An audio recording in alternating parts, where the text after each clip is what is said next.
And live from the lab is playoff edition, Capitals Talk, Game 6 pregame.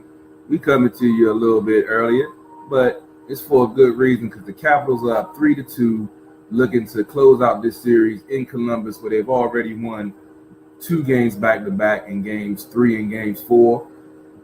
We all know they came back home for Game 5 on the weekend and prevailed in overtime with a Nick Backstrom deflection to win the game, to force it 3-2, to force Columbus' hand for them to have to come out, go home, and put their best effort of the series together. In my opinion, the Capitals have outplayed them throughout the whole series, except for some bad penalties and a couple of unlucky bounces. The series could have already been over either way, Columbus or the Capitals, but we are where we are, 3-2, ready for a playoff game.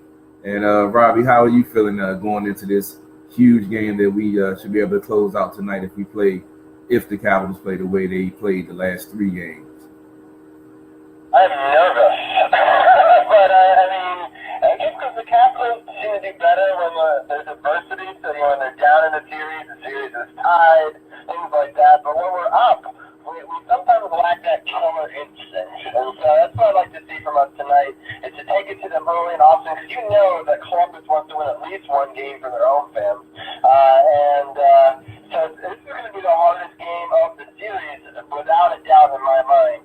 So we got to take it to them, try to take the wind out of the fans. We got to keep it going and just really sort of dominate for a full 60 minutes, probably plus. I don't want to say that, but so far, 4 out of the 5 games have gone to overtime. It's been split 2-2 so far. But, we got to play a full game, no letdown, just sort of pedal to the metal. Totally agree. These last 3 games, they played solid defense. They, like I said, a couple of penalties here and there, but they weren't stupid penalties. They weren't retaliatory penalties. They were, penalties in the game action. A couple of high sticks that, you got to watch your stick. But for the most part, this team has played well, those last 3 games, to win 3 games in a row in the playoffs, and against, as we continue to talk about, the Metro Division opponent that knows this team very well, and this team knows them very well, which also adds to it. They're able to put 3 wins together in a row, and you got to talk about Hobie. We mentioned it last week, that he should, Grubauer had his 2 games. It was Hobie's time to take over and show what he can do, and he's been showing what he can do. I believe he has a 1.32 goal against average in the last 3 games, going into him coming in for and also going back to him coming in for Grubauer in game 2. So he's definitely stepped his game up. The Caps have, I'm not going to say they flipped the switch, but they definitely got their act together on the road, which we talked about last week. And I think it's going to be a great game tonight. Yeah, I hope so. Definitely, it's their game to prove a lot to a lot of people. A lot of people say they can't win 4 in a row. You can't shut teams out. We have the other coaches saying, we're coming back for a game 7. This is just the history of the Capitals.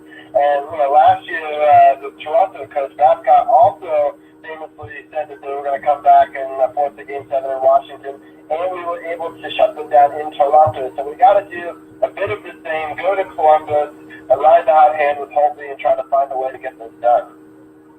Yes, indeed. Yes, indeed. On that note, we're going to go ahead and bring in Anna, our Capitals, another voice of insight that we like to bring on. Anna, how you doing tonight? Rob, you might got to bring in Anna. My board is acting crazy right now. Right? You gotta settle that a little bit. I'm pumped for tonight because I think I needed to see this team. I almost needed to see them go into overtime and win to say, okay, there's the difference between playoffs in the past and who this team is now. And I feel like they are ready. And Ovechkin had a kind of a pseudo-off game yesterday or 2 days ago, but I feel like he's going to come in tonight, focused, rally the team, be the captain, and, let's take this. Let's shut this down in Columbus and move on. I'm pumped.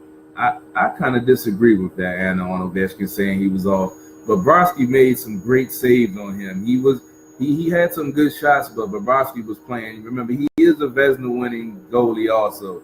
So Ovi did, I think he had what was it, 8 shot attempts and 5 shots on goal, and every one was a good shot, but Bobrovsky was just there. You saw the game winner was a deflection from 5 feet in front of the blue paint that actually squeaked through. So he was on point that game. So I think Ovi has been playing pretty well. It was just that Bobrovsky was ready for him, and someone else has to step up, like we always see in these playoffs. That it's not always the superstar or the guy you think that's going to score. It's that dirty goal, and we've seen in 2 or 3 of these games, 2 out of 3 of these last victories, that dirty goals have been the difference in these games. Yeah, no, you absolutely have a point. I think he looked great. I think he was out for the kill, but there was a side of me that was like, oh, when you're trying too hard and you're just, whether it's a careless mistake or, you're missing the tight, you're so close, but you're just not quite on it. And you can see, like, he felt defeated, and it kind of went on for the 60 minutes, but I was glad, and I was completely okay with it. Like, hey, listen, you're one player on the team. Now the other boys need to rally behind their captain and start stepping up. And I thought, once they hit that overtime and they won, that was the confidence they needed and the difference from the past couple of years. So, again, I'm going to ride the pumped wave and not get crazy, not get nervous. Nerves are always going to be there, but I mean, 3-2 lead, they're up. I don't feel they're going to lose this game. I wouldn't have predicted them winning 3 in a row, but as I said last week, I had them coming, tying it up 2-2. The fact that they were able to get Game 5 at home and end the trend of road teams winning was very good to see them prevail. Columbus put out a maximum effort. They actually outshot them for the first time in the last 3 games. The Caps have been outshooting them by, I believe, margin of like 7 or 8 a game, but they actually got 42 shots on goal last night. But Hopi, as I just said, he stood up to the task. He made some great saves, especially in the overtime. And they always say in the playoffs that, or in hockey in general, when the goalie makes a key save, and most of the times it leads the offense and the other team scoring right after a key save. He made 2 key saves, I believe, about 35 seconds before Nick Backstrom got that deflection. And if it wasn't for him making those key saves, and that energized the crowd and energized the team and allowed them to go on and win the game not 20, 30 seconds later after he made that stutter play. And that's what you need from your goalie. And it was good to see him step up and answer the call when it came. Absolutely. And I was not throwing Holtby under the bus, this whole season. I was concerned as being a coach before on that one key player that you don't want to see get into that negative mindset. But here is a guy that looks calm, he looks confident, and he looks ready to go. And he has proven himself, and I can't say anything negative about Grubauer. I think he did the best he could. I don't think our defensive line was so great the first 2 games. But I'm going to say that Holtby, bravo, and I hope, that they have so much adrenaline and, feeling the love from all the fans that they ride that, because they have got exhausted, especially Braden Holtby. And I think, put him in tonight, and hopefully let's just shut this down and move forward. Don't even think about who the next team is. Just focus on the 60 minutes starting at 7:30. Totally agree. Robbie, what do you think about the way this team has played these last 3 games in order to get this 3-2 lead and looking to close out tonight? Yeah, it was a pretty incredible turnaround. Obviously, winning that double overtime game, Nicholas Backstrom,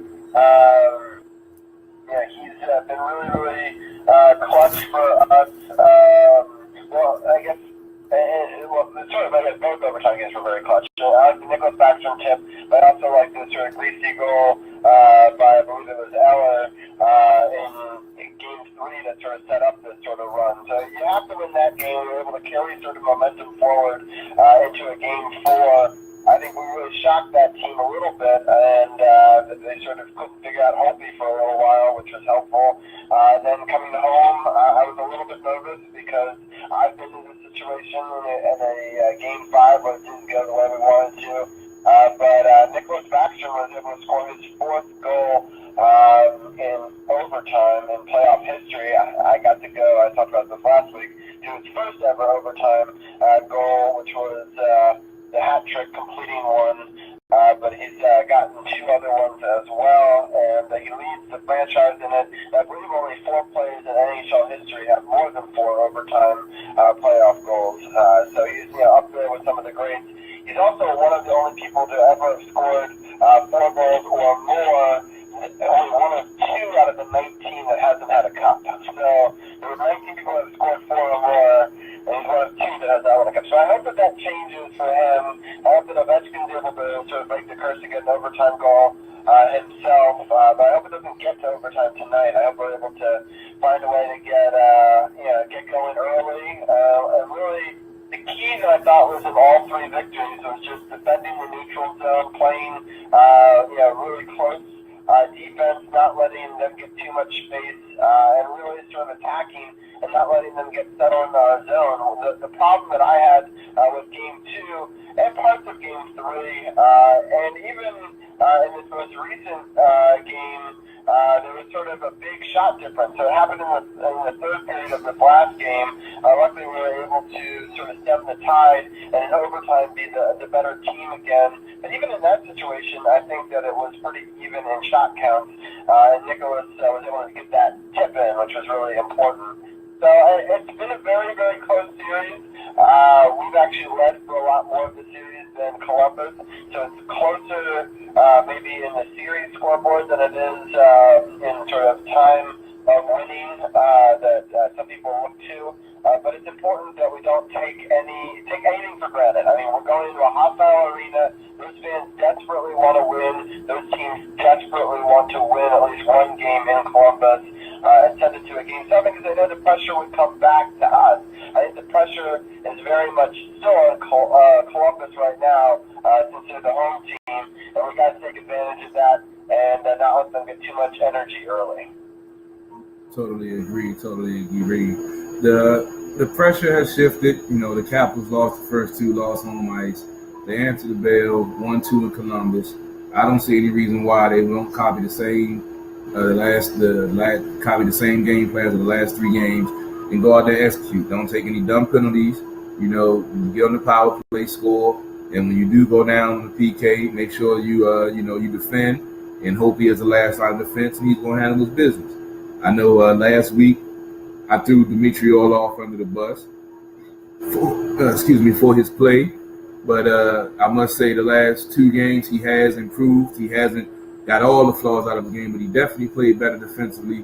He made a great stop, a great sliding play on an odd man rush in game 3 and 4, I believe.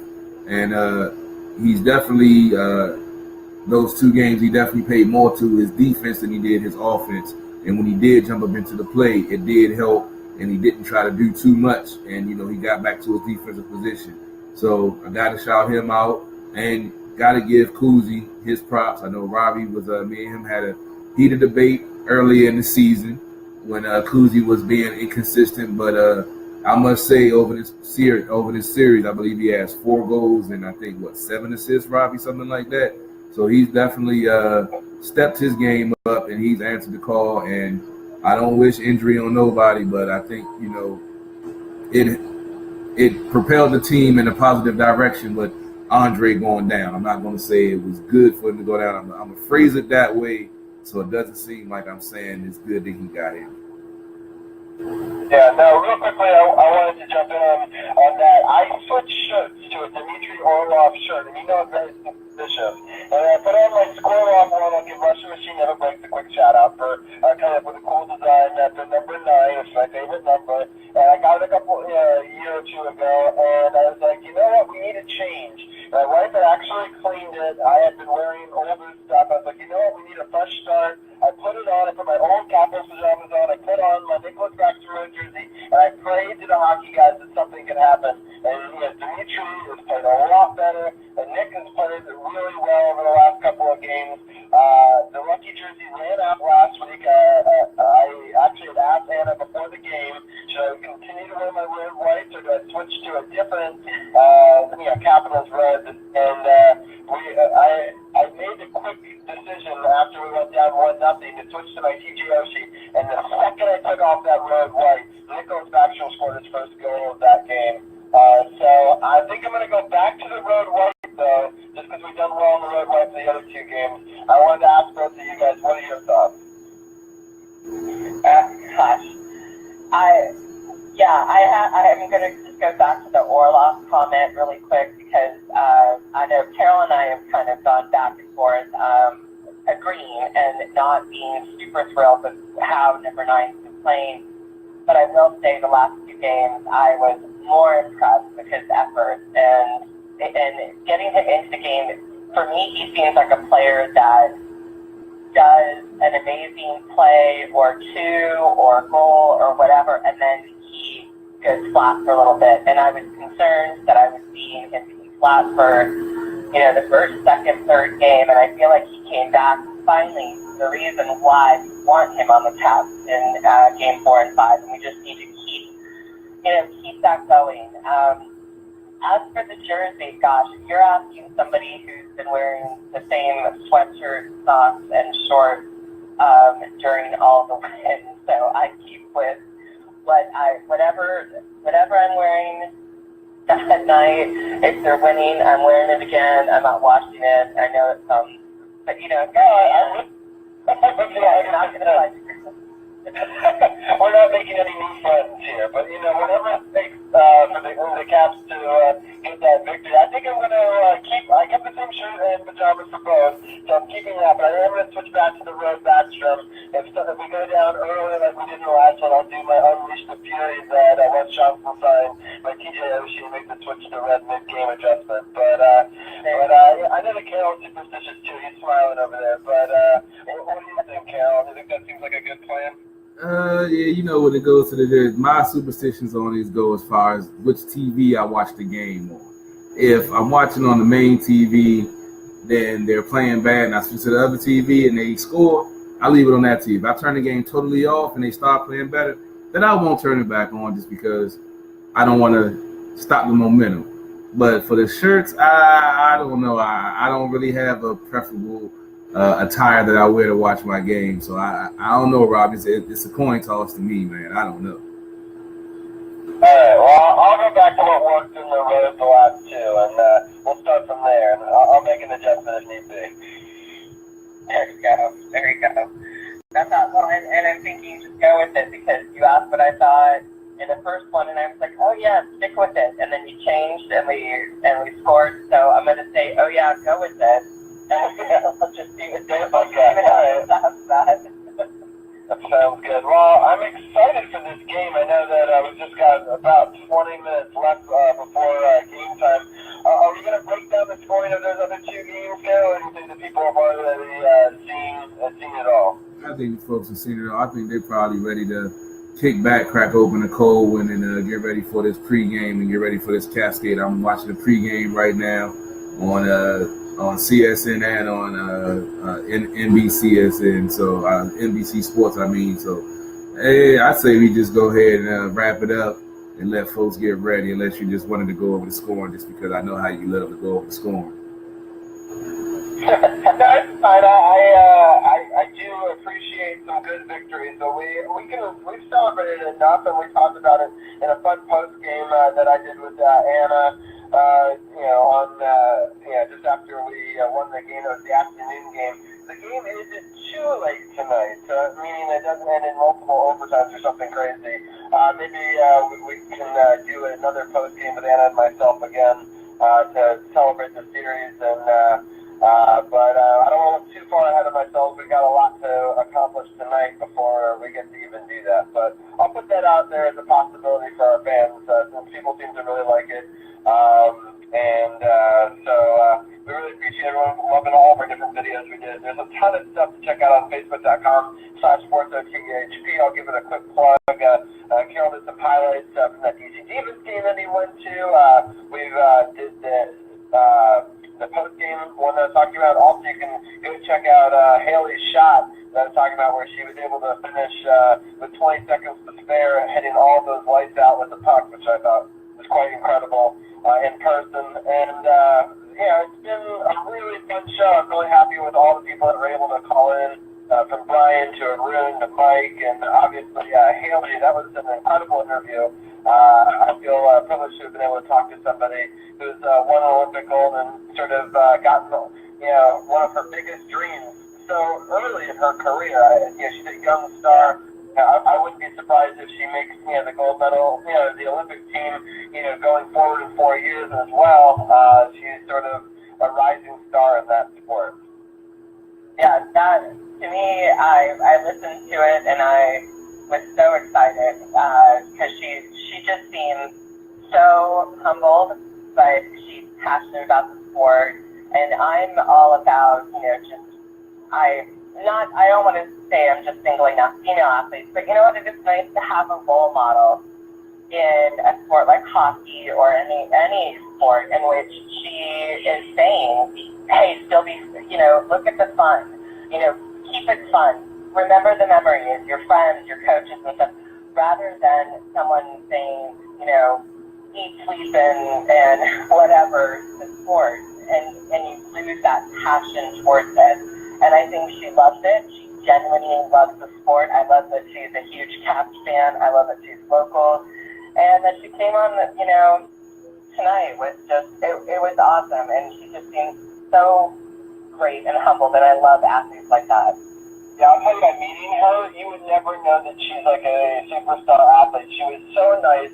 We had a nice conversation, and we've had some nice conversations back and forth leading up to this interview. And she's such a sweet person, and I wish her nothing but great success in the future. And one interesting statistic to point out there, she did something that even Ovechkin can't do. Like getting an Olympic gold medal, there's a lot of these NHL players, big dreams. I know that they didn't get to play in this year's Olympics, but it's interesting to say, that she got to meet her idol in Ovechkin. But I'm sure that Ovechkin knows who she is, and if he didn't then when he met her, he does now. And I think that's pretty cool that she can say that she's done something that most of these NHL players have never done, and that's able to have an Olympic gold, especially against an arch rival, which is why I really hope we get an opportunity to face the Penguins, and sort of, as Carol talked about, there's nothing better than trying to take out an arch rival. Obviously, we've got a lot of work to do tonight, and hopefully not for a Game 7. If there is a Game 7, I just want to put that out there. It'll be Wednesday. The time obviously has not been announced, but hopefully we do it tonight, and we don't have to worry about that because we all know how nerve-wracking it is, and we do not have a good home Game 7 record. We actually have a better road Game 7 record, I believe, for the Capitals in their history. That's one of those things where it's like, we have an opportunity tonight. I never thought we would win 3 in a row, but we guys got to take it to them early and often. Well, I'm gonna give you a stat. I'm gonna give you a stat that I just saw in the pregame. 2 stats. Braden Hope, he has a 1.98 goal against average in 63 career playoff games, and Bobrovsky is 1-3 in closeout games. So it's going to come down to the goalies and the Capitals executing, and I still think the Capitals want to prevail tonight. Yes. Yeah, I'm going to go along with that too, and I just want to say I think the fans, we got to rock the spread of 110% because we need to consider this the team this year is not who they were last year or the year before, and ride that. We've got players that are amazing, that rookies, goalies, you name it. Everything's good. The lineup is not changed tonight, and I think they've got to feel good about that. So we just need to keep the keep the fandom going, and let's just hope this bitch shut it down tonight. Indeed, we got the Boston-Toronto game has started. They're at a commercial timeout now. There's 16 minutes left in the first period. They're tied 0-0. The Caps will be dropping the puck in probably about another 15 to 20 minutes. They got the ceremony and all that stuff. So I say we go ahead and wrap up and get out of here, folks. And say we get something to eat, grab a couple of cold adult beverages, and get ready for this puck drop. What do you say tonight? I agree. Yeah. Well, everybody sounds like they're ready for an adult beverage. What was that? I said everybody sounds like they're ready for an adult beverage. I've already been enjoying mine if you've been watching the Facebook Live feed. I know, I was doing the Yingling, it's just an incredible night. It's definitely one I'm never going to forget. I really appreciate everyone for joining us and being a part of the show. Carol, do you want to let people know any information about any upcoming things? I know we have episode 100 coming up in 2 weeks, and episode 105 may even have a live with you at a show. Do you want to give a shout out to the True Radio Happy Hour real fast? No doubt. First, some shout out. Even though this is Capitals Talk, we know the draft party is this Saturday. I will be down at FedEx Field this Saturday. Not sure who I'm going to have with me, but I'll be out there, mingling with the fans, taking pictures, going Facebook Live. So tune in, come holler at me if you see me out there. The following, then we have the happy hour with the True Radio happy hour that myself, GOP, and a couple of other hosts of True Radio Network will be hosting. It is a show day, June 11th. So Robbie will be hosting that, but I will call in and give an update from the meet and greet. Hopefully some of the fans come down there and we can talk some sports, and have a couple of drinks and adult beverages, some wings. We'll be down at the DC Chop Out Brew House, down by the Capital One Arena. So check out our page, check out True Radio Network page for the meet and greet invite. I'll send out some. I'm gonna send out some more probably tomorrow. As I said, it's June 11th, so make sure y'all mark the calendar. Come out for the happy hour. Starts at 4:00 and ends at 7. Happy hour prices, happy hour drinks, appetizers, all that good stuff. I've been down there a few times. Good cuisine, good food, good drinks. They make their own brews. And I actually had an enjoyable IPA for the first time in my life, or IAP, or whatever the hell they call it. I know I've never liked them, but GOP gave me one, and it was damn good. So when I go down there, I'm going to make sure I grab me one. So y'all should come on down and grab one with me, and we can talk some sports. It just sounds awesome, and I think I have looked at my schedule, and I'm going to come. I'm going to come because I feel like I have to see you guys in person. Hey, no doubt. Come on out. More the merrier. But I'm going to go ahead and end this Facebook Live feed now. Appreciate everybody tuning in. Getting ready for Caps Game 6. Let's go, Caps.